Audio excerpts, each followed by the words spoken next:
જય શ્રી કૃષ્ણ મિત્રો, આજે આપણે સાંભળીશું જીવનમાં સંયમ ખૂબ જ અગત્યનો છે.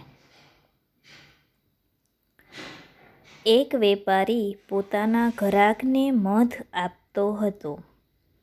અચાનક એના હાથમાંથી મધ ભરેલું વાસણ છટકીને નીચે પડી ગયું. જમીન પર ઢોળાયેલા મધમાંથી જેટલું મધ ઉપરથી લઈ શકાય એટલું મધ લઈ લીધું. બીજું જમીન પર જ પડી રહ્યું. મધની મીઠાશના લોભથી ઘણી ખરી માખીઓ તે મધ પર જ આવીને બેસી ગઈ. મીઠું મીઠું મધ એમને ખૂબ જ ભાવતું હતું.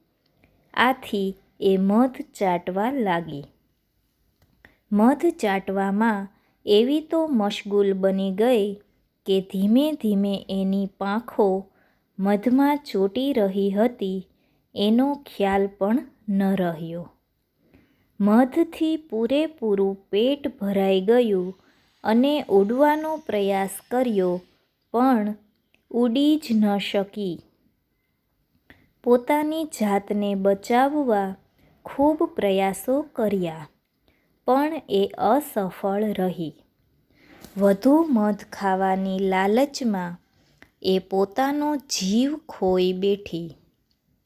અરે, આશ્ચર્યની વાત તો એ હતી કે મધનો સ્વાદ લેવા માટે જે નવી માખીઓ આવી રહી હતી તે જૂની માખીઓની દુર્દશા જોતી જ હતી.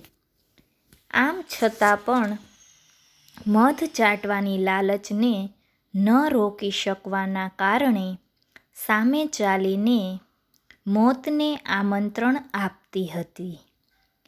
આ વાત પરથી આપણને બોધ મળે છે, જીવનમાં સંયમ ખૂબ જ અગત્યનો છે.